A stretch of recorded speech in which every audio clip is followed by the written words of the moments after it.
Welcome to the NYSE Big Startup, a show about unlocking potential brought to you by NYSE and hosted by me, Guy Kawasaki.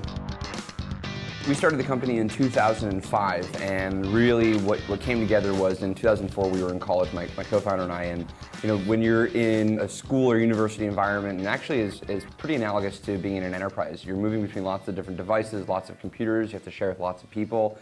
And where I went to school, it was just really hard to share information and to store data and be able to get to it from anywhere. And so what we do at Box is we try and make it really, really easy for businesses to share information, to collaborate, to store their data in the cloud in a secure and scalable way. A lot of people don't like their enterprise software vendor, and we're trying to change how people think about enterprise software, and we're trying to give people a much better experience in the process. So would you say this emphasis on enterprise was a pivot midstream, or did you start off consumer?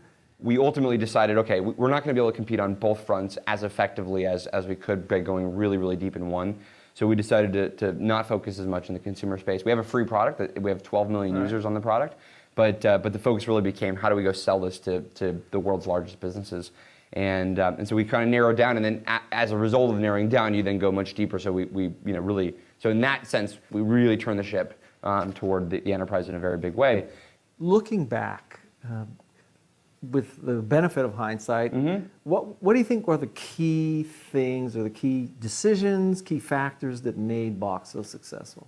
One of the exciting things about being a startup and starting a company from scratch is you sort of get to go reinvent a lot of things. But at the same time, having respect for the talent and experience that is out there from people that have just done that thing before and can do it incredibly well in an environment that maybe wants to do it in a more innovative way, like how we sell or how do we go to market and how we distribute our technology. So we've been able to, again, really attract an amazing team, and that's not one pivotal moment, but it certainly opened our eyes to building up an organization like that.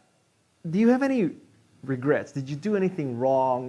What was your biggest mistakes that if you could advise entrepreneurs, don't do what I did this wrong? That's an hourly phenomenon. So narrow it down. Every month or quarter or so, we try and take the things in the organization. We sort of do a brainstorm of what are the things in the organization that aren't working, and what are the things in the organization that are working. And we think that the things that aren't working are because they're sort of fatally flawed, or is it we're executing poorly or whatever. And then we get rid of the things that are fatally flawed, that we just have determined that they're not going to work out, and we put that amount of resource that now got freed up into the things that are working. And so we're constantly doubling down on the things that we're effective in the areas that are working well, and then we're constantly reducing and killing off the things that aren't as effective. Most of the mistakes that we've made as an organization, or I personally made, have been in situations where you just didn't make a decision fast enough. You didn't move on the decision or executing fast enough. So whether that's been a technology paradigm that we wanted to invest in,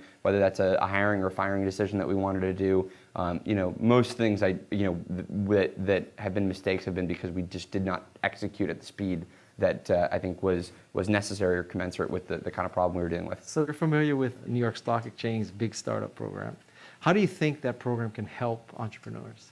I think we're at a point where, us personally, we're at a scale where there are lots of companies that we need to be working with that are much larger than us, and I think having that network that's available and those kinds of companies out there that we can work with is incredibly important. I think that if you look at again, this is very specific to us, if you look at the group of companies that are in NYSE, most of them are companies that we would want to work with from a customer and a partnership standpoint, so that's incredibly attractive.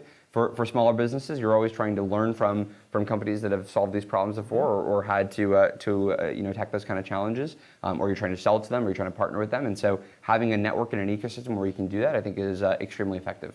Any final advice to entrepreneurs or investors?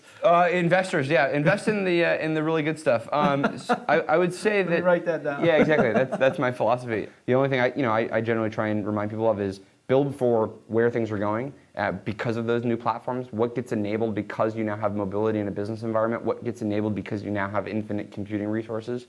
That's certainly what we focus on, that you're attacking markets where the incumbent is compromising in their product or in how they work with customers. These are always the sort of gaps that open up big opportunities for startups. Okay. And I think we're just at that kind of one of the most exciting and disruptive points in technology history. So pretty excited to be here. So thank you. Cool. Thank you. Aaron. Thank you for watching the NYSE Big Startup.